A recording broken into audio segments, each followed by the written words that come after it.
speaker at my class, and the last thing we had this last year was a talk on the various kinds of Holy Scriptures. And that's what I asked Joel to talk on because I found it so fascinating what he had to say. And you have or should have a big white thing. Looks like that. I think you're going to need that while he's talking. Joel, by the way, his regular job is appliance repair, and we almost put him to work this morning. And it's with great pleasure that I asked Joel to come.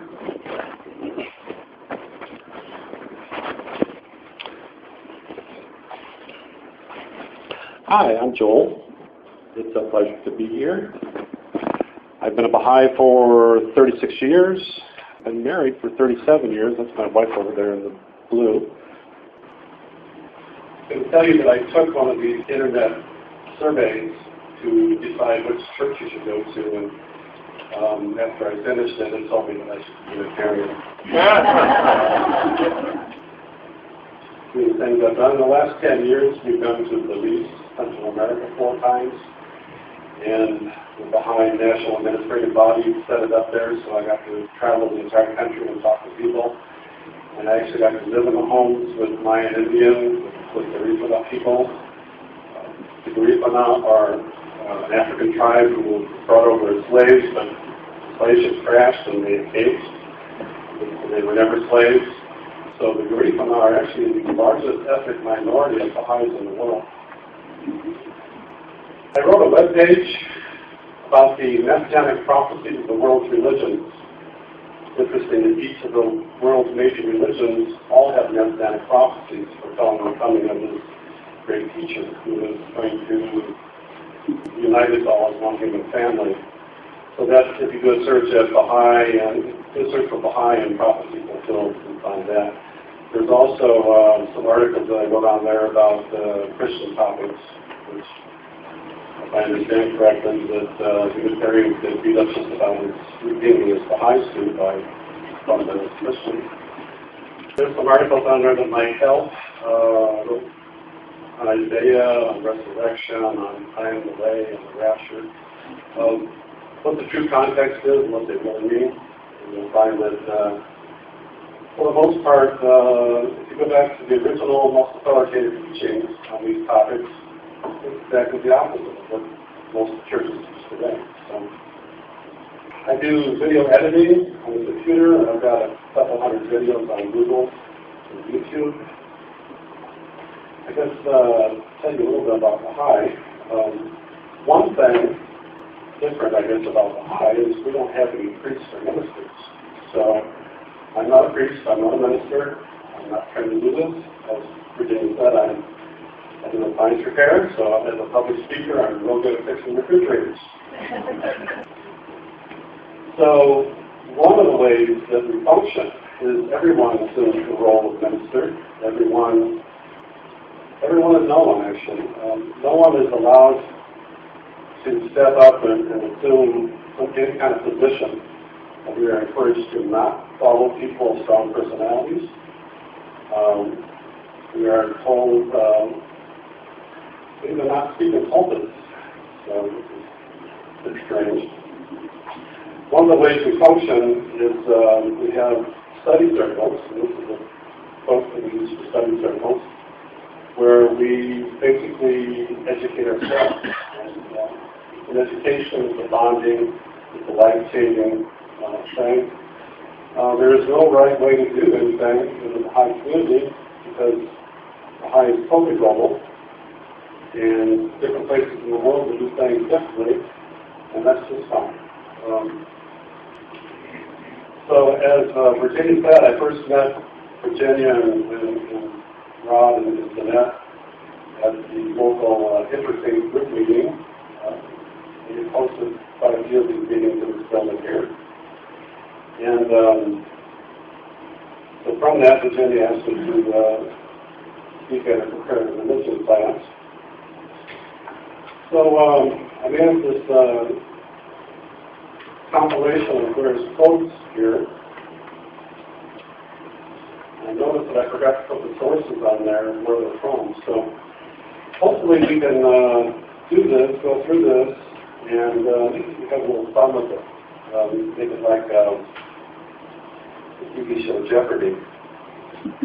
So because I'm not used to being a minister or a public speaker, I'm going to do most of the work here. So even the people way in the back, if you want to come forward a little bit, I encourage you to do that. What I want to do is just read the passage, and when the game is played, all you have to do is tell me what religion it's from.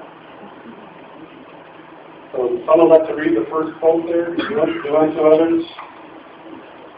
Or do you want to read it as a group, or how do you want to do it? Do unto others as you would have them do unto you. What religion is that? Okay, see, you're good at this thing. Okay. Do that to no man who thou hatest. Islam, okay. Any other questions?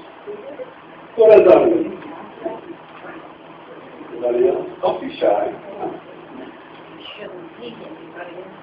There you go. Shouldn't hate anybody. That's Jewish. That's Jewish from Tobit 4:15. The next one, do not unto others all that which is not well for oneself. What religion is that? Come on. It's Zoroastrian. Anybody know what Zoroastrian religion is? I was going to say that. Yes, there you go.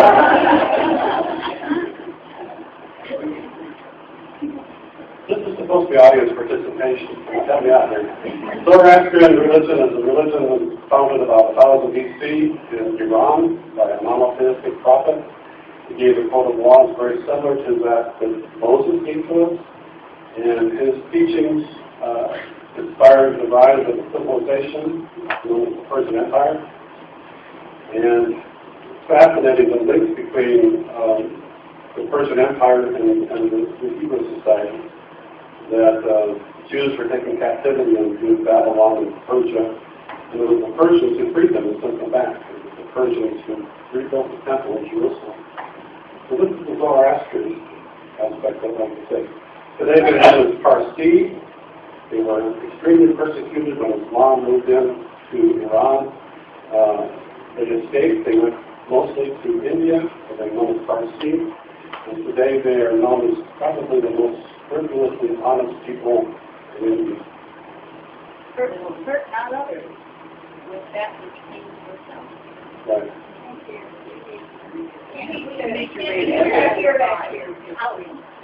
Okay. Hurt not others with that which pains yourself. Or Virginia can. I think Virginia read it. Egyptian. Close. Buddhist. Dhamma Varga, 518. Virginia?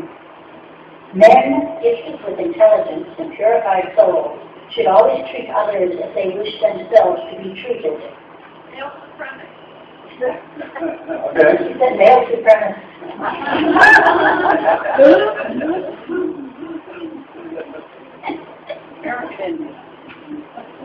That's Hindu. One of his high teachings, by the way, is the equality of women. For the first time in history, a prophet of God has proclaimed equality of women. No one of you is a believer until he loves for his brother what he loves for himself. Islam? Okay. That's Islam. If thine eyes be turned toward justice, choose thou for thy neighbor that which thou choosest for thyself. This may be cheating, but I think that's the high coach. Okay. So each one of these religions has, as a part of its core part of its teaching, the golden rule. What does that mean?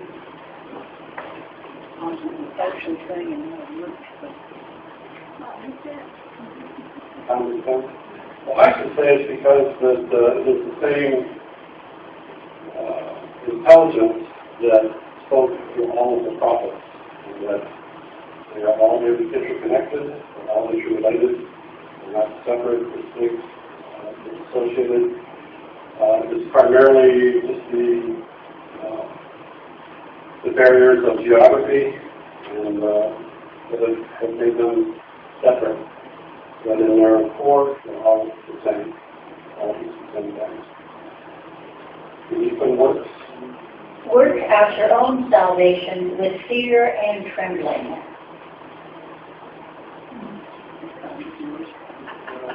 I got Rod nodding over here, Christian. So the same guy who wrote, you would say, by faith and or by grace and not by works, also wrote work out your own salvation with fear and trembling. Many do not know that we are here in this world to live in harmony. Those who know this do not fight against each other. Yeah, okay. But people know Buddhists. Buddhists. Dhammapada 1:6. You've heard that it has been said, thou shalt love thy neighbor and hate thine enemy. But I say unto you, love your enemies, bless them that curse you, do good to them that hate you. It'd be nice if people actually live by that. Okay, Jewish, Jesus, all one religion. People are divided as people put different names on it, one religion. To those who believe and work righteousness, for them shall be gardens of eternity. The Quran. Be kindly affected one to another with brotherly love, in honor, preferring one another. Bless them which persecute you. Bless and curse not. Be not wise in your own conceits. Recompense to no man evil for evil. If it be possible, as much as lieth in you, live peaceably with all men. So I read 2 good ones. That's Romans, Christianity. If possible, live peaceably with all people.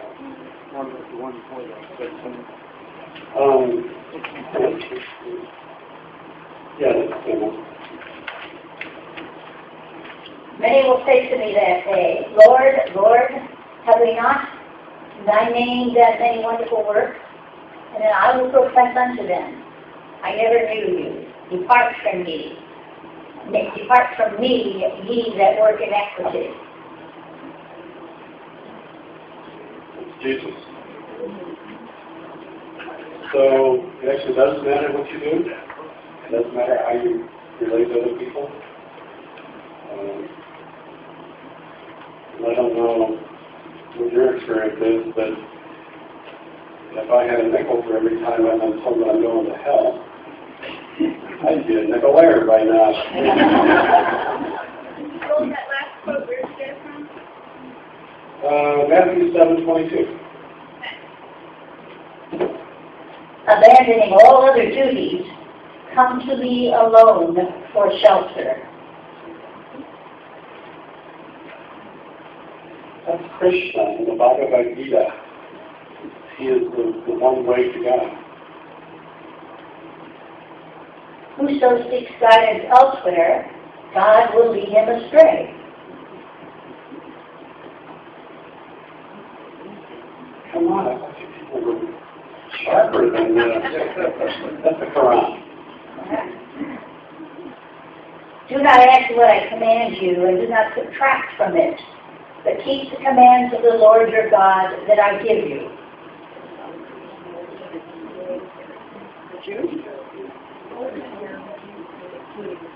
What's good answer? I don't know. I'm hearing people say Judaism. Okay, it's Moses. Yeah. So Moses says you can't add to what I say, you can't subtract from it. So by that sense, I guess Christianity should be identical to Judaism. This is the path. There is no other that leads to vision.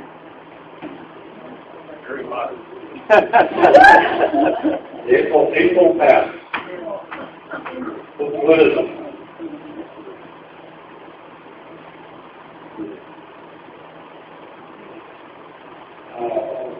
I am the way, the truth, and the life, and no one comes to the Father except through me. That was, there is a path, there is no least division. That's the Eightfold Path of Buddha. I am the way, the truth, and the life, no one comes to the Father except through me.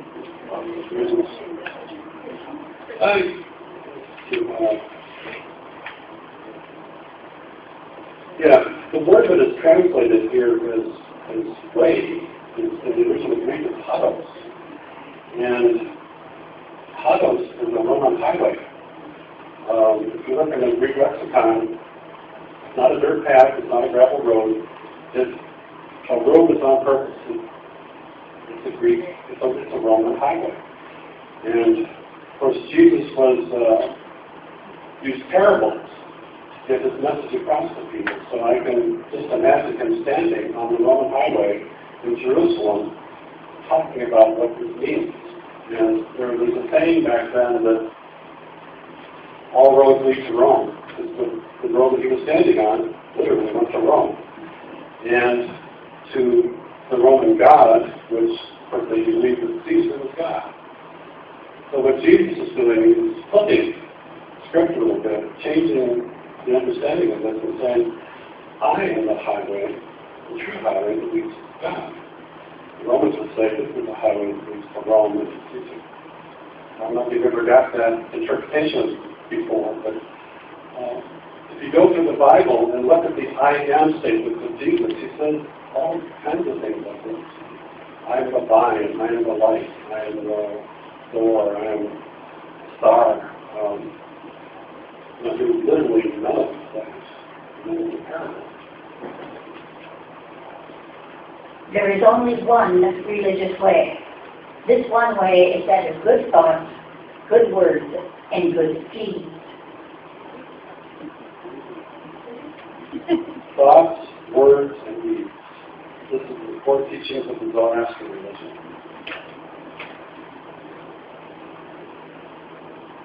He that hath not me is the wretch of all things. Turn ye away from all that is on earth, and seek none else but me. That's some of the high writing says. We're glad you're here. The next section is on progressive revelation and the idea of return. God, who at sundry times and in diverse manners spake in time past unto the fathers by the prophets, hath in these last days spoken unto us by his Son. That's Hebrews, might have been written by Paul, no one knows for sure. The Lord of your God will raise up for you a prophet like me.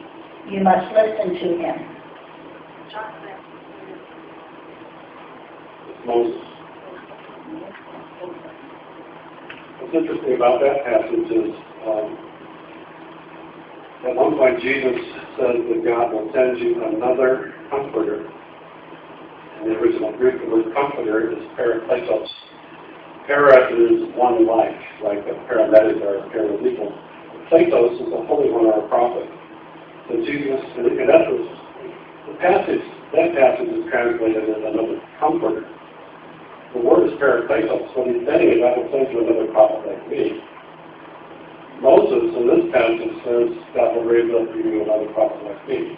So Jesus is actually paraphrasing Moses when he said that.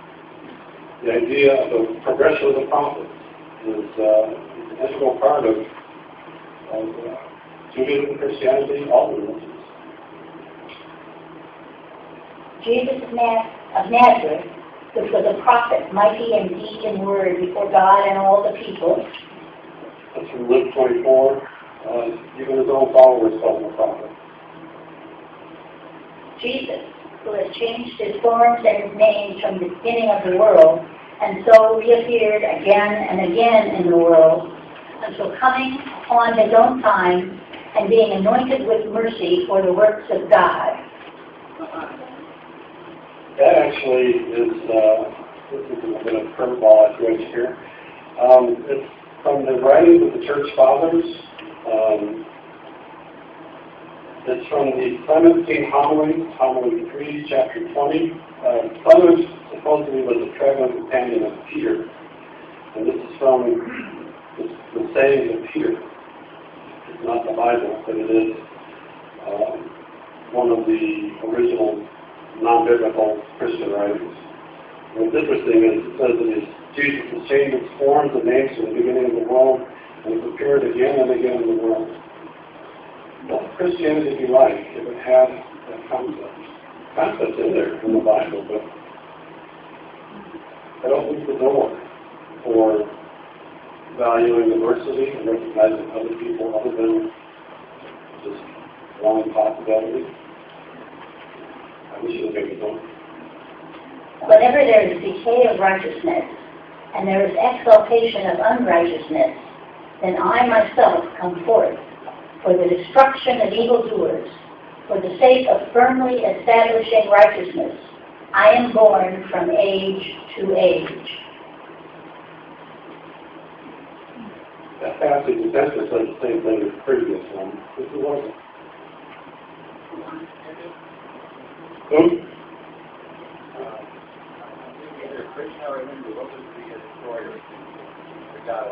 Yeah. That's the Bhagavad Gita. It's Krishna. So Krishna promised to return. He said to return from age to age. Each one of the prophets said this. Each one of the prophets said, I will either send to another, do something more, or I will send another one like myself, or I will myself return. So here Krishna is saying he personally is going to return. Him that overcometh will I make a pillar in the temple of my God, and he shall go out no more. And I will write upon him the name of my God, and the name of the city of my God, which is New Jerusalem, which cometh down out of heaven from my God. And I will write upon him my new name. He that hath an ear, let him hear what the Spirit saith unto the churches. That's Christianity, that's the book of Revelation.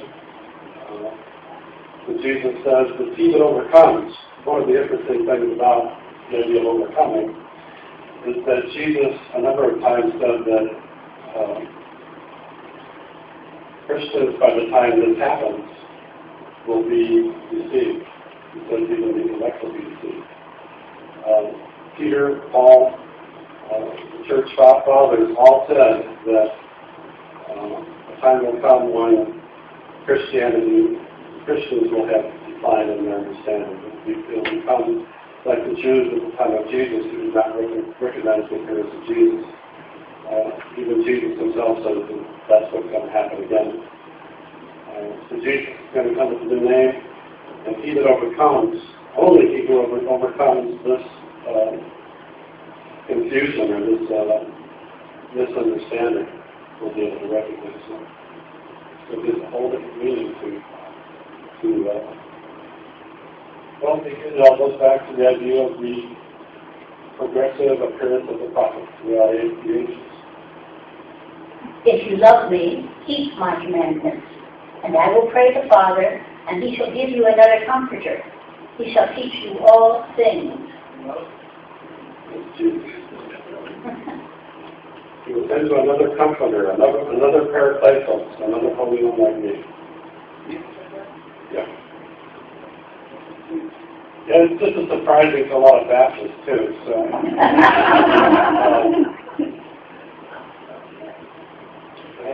I am not the first messianic figure who came upon earth, nor shall I be the last. In due time, another messianic figure will arise in the world, a holy one. He will reveal to you the same eternal truth which I have taught you.